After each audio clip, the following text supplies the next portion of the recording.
Hello' ছাত্ৰ ছাত্ৰীসকল, মই তোমালোকৰ মাজত আকৌ এটা নতুন ভিডিঅ' আনিছোঁ। এইটো ভিডিঅ'ত আলোচনা কৰিম half yearly examination 2022-23 general science এই কুৱেশ্যন পেপাৰটোৰ ভিতৰত কি কি কুৱেশ্যন আহিছে এ টু জেড এইটো ভিডিঅ'ত আলোচনা কৰিম।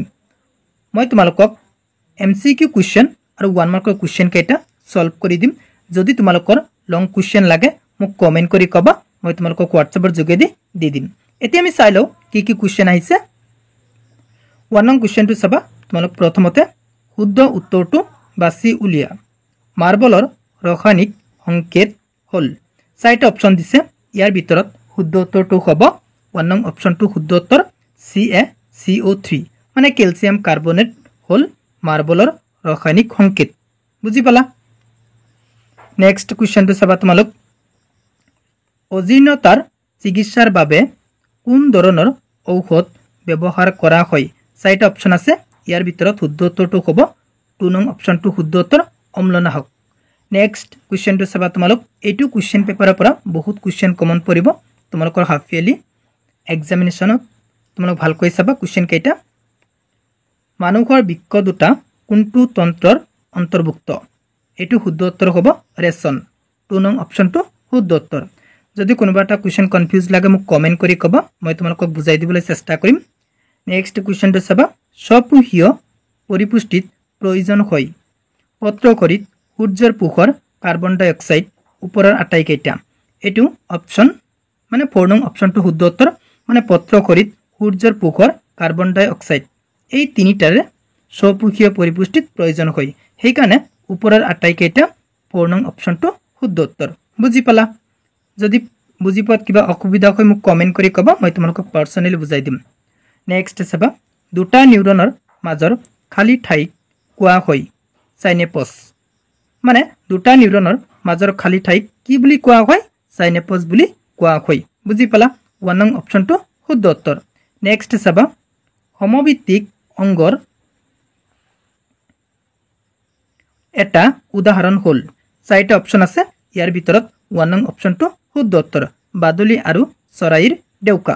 মানে সমভিত্তিক অংগৰ এটা উদাহৰণ হ'ল কি হ'ব? বাদুলি আৰু চৰাইৰ ডেউকা। বুজি পালা? এতিয়া আমি চাই লওঁ নেক্সট কুৱেশ্যন কি আছে। ভালেকেইটা কুৱেশ্যন আছে। নেক্সট চাবা তোমালোক। তলত দিয়া কোনটো পদাৰ্থ লেন্স তৈয়াৰ কৰাত ব্যৱহাৰ কৰিব নোৱাৰি? 4টা অপচন আছে। ইয়াৰ ভিতৰত 3 নং অপচনটো শুদ্ধ উত্তৰ মৃত্তিকা। নেক্সট কুৱেশ্যনটো চাবা। মানুহৰ চকুৱে বস্তু এটাৰ প্ৰতিবিম্ব গঠন কৰাৰ স্থান? এইটো শুদ্ধ উত্তৰ হ'ব অক্ষিপট। 3 নং অপচনটো শুদ্ধ উত্তৰ। নেক্সট চাবা তোমালোক। নিয়মীয়া দৃষ্টিৰ স্পষ্ট দৰ্শনৰ ন্যূনতম দূৰত্ব 25 সেন্টিমিটাৰ। 1 নং অপচনটো শুদ্ধ উত্তৰ। নেক্সট চাবা তোমালোক। পানী গৰম কৰিবলৈ সৌৰজল হিটাৰ এটা ব্যৱহাৰ কৰিব নোৱাৰা দিনটো হৈছে? এইটো শুদ্ধ উত্তৰ হ'ব ডাৱৰীয়া দিন। বুজি পালা? এইকেইটা কুৱেশ্যন আছিল MCQ কুৱেশ্যন। এতিয়া আমি চাম নেক্সট কি কুৱেশ্যন আহিছে। খালী ঠাই পূৰ কৰা। খালী ঠাই আহিছে, তোমালোক ভালকৈ চাবা। মই খালী ঠাইবিলাক পূৰ কৰি দিছোঁ। এই নং কুৱেশ্যনটো চাবা। অদক্ষেপ উৎপন্ন কৰা বিক্ৰিয়াক ডেজ বুলি ক'ব পাৰি? মানে অদক্ষেপ উৎপন্ন কৰা বিক্ৰিয়াক কি বুলি ক'ব পাৰি? এই খালী ঠাইৰ ভিতৰত লিখিব লাগিব। তোমালোক খালী ঠাইৰ ভিতৰত লিখিবা অদক্ষেপণ বিক্ৰিয়া। মানে অদক্ষেপ উৎপন্ন কৰা বিক্ৰিয়াক অদক্ষেপণ বিক্ৰিয়া বুলি ক'ব পাৰি। বুজি পালা? নেক্সট চাবা। দ্ৰৱত H+ একুৱাছ উৎপন্ন কৰাৰ বাবে পদাৰ্থ এটা ডেজ ধৰ্মী হয়? মানে দ্ৰৱত হাইড্ৰজেন আয়ন উৎপন্ন কৰাৰ বাবে পদাৰ্থ এটা কি ধৰ্মী হ'ব সেইটো আমাক লিখিব কৈছে, এচিড ধৰ্মী হ'ব। বুজি পালা? নেক্সট চাবা তোমালোক। বৰ্গ এটাত ওপৰৰ পৰা তললৈ ক্ৰমে কক্ষবোৰৰ সংখ্যা ডেজ কি হয়? মানে বৰ্গ এটাত ওপৰৰ পৰা তললৈ ক্ৰমে কক্ষবোৰৰ সংখ্যা কি হয়? বাঢ়ে নে কমে সেইটো আমাক লিখিব কৈছে। তোমালোক মনত কৰিবা বৰ্গ এটাত ওপৰৰ পৰা তললৈ ক্ৰমে কক্ষবোৰৰ সংখ্যা কি হ'ব? বাঢ়িব। বুজি পালা? খালী ঠাইৰ ভিতৰত বাঢ়ে লিখিবা। নেক্সট কুৱেশ্যনটো চাবা। মানুহৰ দেহত থকা তেজৰ ৰঞ্জক পদাৰ্থবিধৰ নাম হ'ল কি হ'ব? হিমোগ্লোবিন।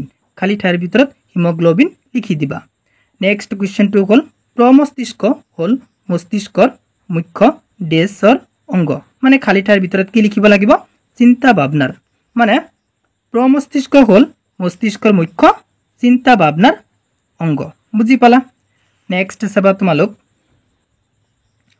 আমাৰ খাদ্যত আয়োডিনৰ পৰিমাণ হ্ৰাস হ'লে ডেছ ৰোগ হোৱাৰ সম্ভাৱনা হয় খালি ঠাইৰ ভিতৰত কি হ'ব গৰল মানে আমাৰ খাদ্যত যদি আয়োডিনৰ পৰিমাণ কমি যায় তেনেহলে আমাৰ কি বেমাৰ হ'ব বা কি ৰোগ হ'ব গৰল ৰোগ হ'ব খালি ঠাইৰ ভিতৰত গৰল লিখি দিবা বুজি পালা নেক্সট চাবা তোমালোক গাড়ীৰ পিছলৈ চোৱা দাপোন হিচাপে ডেছ দাপোন ব্যৱহাৰ কৰা হয় মানে গাড়ীৰ পিছলৈ চোৱা দাপোন হিচাপে কোনটো দাপোন ব্যৱহাৰ কৰা হয় সেইটো আমাক লিখিব কৈছে খালি ঠাইৰ ভিতৰত তোমালোক উত্তল লিখি দিবা মানে গাড়ীৰ পিছলৈ চোৱা দাপোন হিচাপে উত্তল দাপোন ব্যৱহাৰ কৰা হয় বুজি পালা এতিয়া চাবা তোমালোক 8 নং কোৱেশ্চনটো উত্তল লেন্সক ডেছ লেন্স বুলিও কোৱা হয় খালি ঠাইৰ ভিতৰত তোমালোক অবিখাৰী লিখি দিবা কিয়নো উত্তল লেন্সক অবিখাৰী লেন্স বুলি কোৱা হয় বুজি পালা নেক্সট চাবা ৰামধেনু সদায় সূৰ্যৰ ডেছ দিশত সৃষ্টি হয় কোৱেশ্চনটো কি কৈছে ৰামধেনু সদায় সূৰ্যৰ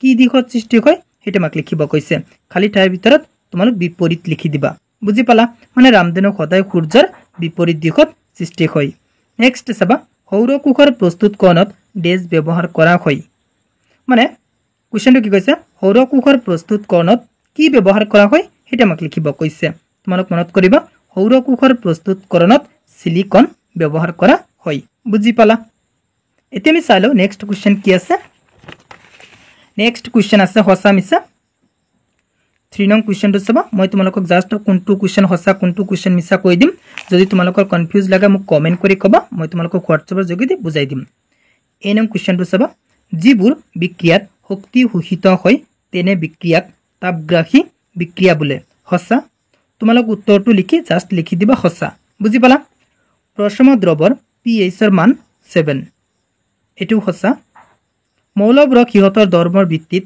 শ্ৰেণী বিভাগ কৰা হয় হসা নেক্সট চাবা তোমালোক মানে এই কোৱেশ্চনটোৰ উত্তৰত কি লিখি দিবা হসা বুলি লিখি দিবা পৰ্যাবৃত্ত তালিকাত থকা থিয় স্তম্ভবোৰক বৰ্গ বুলি কোৱা হয় হসা নেক্সট চাবা তোমালোক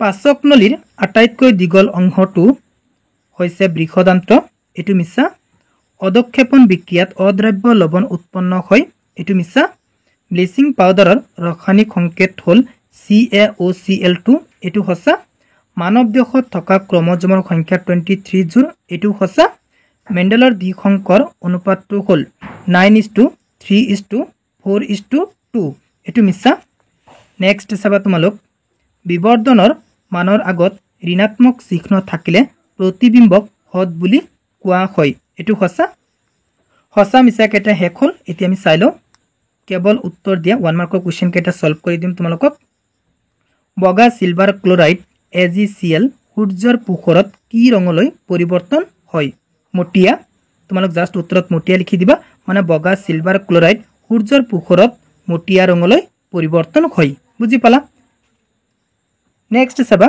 প্ৰাকৃতিক সূচক এটাৰ নাম লিখা যিকোনো এটা প্ৰাকৃতিক সূচকৰ নাম লিখিব কৈছে তোমালোক লিখি দিবা হালধি নেক্সট চাবা pH স্কেলৰ pH ৰ পৰিসৰ কোৱেশ্চনটো কি কৈছে pH স্কেলৰ pH ৰ পৰিসৰ কিমান হেতু আমাক লিখিব কৈছে 0 to 14 বুজি পালা পৰ্যাবৃত্ত তালিকাৰ স্থান বিবেচনা কৰি তলৰ মৌলকেইটাৰ কোনটো আটাইতকৈ বেছি দাতৱধৰ্মী হ'ব তিনিটা মৌল দিছে ইয়াৰ ভিতৰত Be এই মৌলটো হৈছে আটাইতকৈ বেছি দাতৱধৰ্মী বুজি পালা নেক্সট চাবা তোমালোক জৈৱ অনুঘটক বিলাকক কি বুলি কোৱা হয় উৎসেচক বুলি কোৱা হয় তোমালোক কেনেকৈ লিখিব পাৰা জৈৱ অনুঘটক বিলাকক উৎসেচক বুলি কোৱা হয় বুজি পালা নেক্সট চাবা মলত্যাগ কাৰ্যক কোনবোৰ পেশীয়ে নিয়ন্ত্ৰণ কৰে তোমালোক উত্তৰত লিখিবা স্ফিনিক্টাৰ পেশী বুজি পালা মানে মলত্যাগ কাৰ্যক স্ফিনিক্টাৰ পেশীয়ে নিয়ন্ত্ৰণ কৰে নেক্সট চাবা প্ৰতিবধনু ক'ত সৃষ্টি হয় স্নায়ুৰজ্জুত মানে প্ৰতিবধনু স্নায়ুৰজ্জুত সৃষ্টি হয় বুজি পালা বিবৰ্তনৰ মতবাদ কোনে আগবঢ়াইছিল এটো কোৱেশ্চনৰ উত্তৰ তোমালোক মোক কমেন্ট কৰি কবা মই কমেন্ট লিখিয়া থৈ দিছো যদি নৰা মোক কমেন্ট কৰি কবা স্যাৰ মই নৰা আপুনি কৈ দিয়ক মই তোমালোকক কৈ দিম নেক্সট আমি চাই লওঁ কি কোৱেশ্চন আহিছে ভালেকেইটা কুৱেশ্যন আহিছে তোমালোক চাবা দে শূন্যত পোহৰৰ দ্ৰুতি কিমান শূন্যত পোহৰৰ দ্ৰুতি হল 3 × 10⁸ মিটাৰ পাৰ সেকেন্ড বুজি পালা নেক্সট চাবা লেন্সৰ ক্ষমতাৰ এসআই একক কি ডায়োপ্টাৰ মানে লেন্সৰ ক্ষমতাৰ এসআই একক কি এটা আমাক লিখিব কৈছে তোমালোক উত্তৰত লিখি দিবা লেন্সৰ ক্ষমতাৰ এসআই একক হল ডায়োপ্টাৰ নেক্সট চাবা ৰঙৰ উপাংশ সমূহৰ পৃথকীকৰণক কি বুলি কোৱা হয় তোমালোক উত্তৰত লিখিবা বিচ্ছুৰণ মানে ৰঙৰ উপাংশ সমূহৰ পৃথকীকৰণক বিচ্ছুৰণ বুলি কোৱা হয় জিন কোড অৱস্থিত এটো কোৱেশ্চনৰ উত্তৰ তোমালোক মোক কমেন্ট কৰি কবা যদি নৰা মোক কমেন্ট কৰি কবা মই তোমালোকক কৈ দিম নেক্সট চাবা নিকট দৃষ্টিগ্ৰস্ততা বা মায়োপিয়া ৰোগ নিৰাময়ৰ বাবে কি লেন্স ব্যৱহাৰ কৰা হয় তোমালোক উত্তৰত লিখি দিবা অৱতল লেন্স মানে যদি তোমাৰ নিকট দৃষ্টিগ্ৰস্ততা বা মায়োপিয়া ৰোগটো হয় তেনেহলে আমি কি কৰিব লাগিব অৱতল লেন্সৰ চশমা ব্যৱহাৰ কৰিলে প্ৰতিকাৰ পাব পাৰি নেক্সট চাবা সূৰ্যৰ পোহৰৰ বৰ্ণালী পাবলৈ প্ৰিজম ব্যৱহাৰ কৰা প্ৰথম ব্যক্তিজনৰ নাম কি আছিল কি নাম আছিল স্যাৰ আইজাক নিউটন বুজি পালা তোমালোক উত্তৰত এটো লিখি দিব পাৰা স্যাৰ আইজাক নিউটন নহলে এনেকৈ লিখি দিব পাৰা সূৰ্যৰ পোহৰৰ বৰ্ণালী পাবলৈ প্ৰিজম ব্যৱহাৰ কৰা প্ৰথম ব্যক্তিজনৰ নাম আছিল স্যাৰ আইজাক নিউটন বুজি পালা এতিয়া গ্ৰুপ বি যিবিলাক কোৱেশ্চন আছে মই তোমালোকক কোৱেশ্চন কেইটা দেখুৱাই দিও তোমালোক স্ক্ৰিনশ্বট মাৰি লিখি লোৱা উত্তৰবিলাক যদি নোৱাৰা মোক কমেন্ট কৰি কবা মই তোমালোকক হোৱাটছএপৰ যোগেদি দি দিম আকৌ দেখাই দিছো তোমালোক ভালকৈ চাই লোৱা দে যিকোনো কোৱেশ্চনৰ প্ৰবলেম হলে মোক কমেন্ট কৰি কবা মই তোমালোকক হোৱাটছএপৰ যোগেদি দি দিম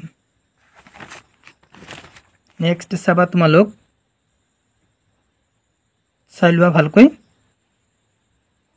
ইম্পৰ্টেন্ট কোৱেশ্চন একেটা তোমালোক হাফিলিত আহিব ভালকৈ চাবা অংক কেইটা ভালকৈ চাবা মই এতিয়াৰ পৰা হাফিলি কোৱেশ্চন বিলাক সলভ কৰিম আৰু ইম্পৰ্টেন্ট কোৱেশ্চন তো দিয়ে থাকিম কোনটো সাবজেক্টৰ ইম্পৰ্টেন্ট কোৱেশ্চন আগত লাগে মোক কমেন্ট কৰি কবা এইখিনি আছিল হাফিলি এক্সামত আহিব লগা 2022-23 কোৱেশ্চন পেপাৰত জেনাৰেল সায়েন্স কোৱেশ্চন পেপাৰত কোৱেশ্চন কেইটা মই তোমালোকক দেখুৱাই দিলো যদি কোনোবা এটা কোৱেশ্চনৰ উত্তৰ লাগে মোক কমেন্ট কৰি কবা আৰু এমসিকিউ কোৱেশ্চন হসা মিছা 1 মাৰ্কৰ কোৱেশ্চন কেইটা সলভ কৰি দিলো তাৰে ভিতৰত যদি তোমালোকৰ কনফিউজ থাকে মোক কমেন্ট কৰি কবা মই তোমালোকক হোৱাটছএপৰ যোগেদি নহলে ফোনত মই তোমালোকক বুজাই দিবলৈ চেষ্টা কৰিম যদি তুমি মোৰ চেনেলত প্ৰথমবাৰৰ কোৱা মোৰ চেনেলটো সাবস্ক্ৰাইব কৰিবা thank you watching the video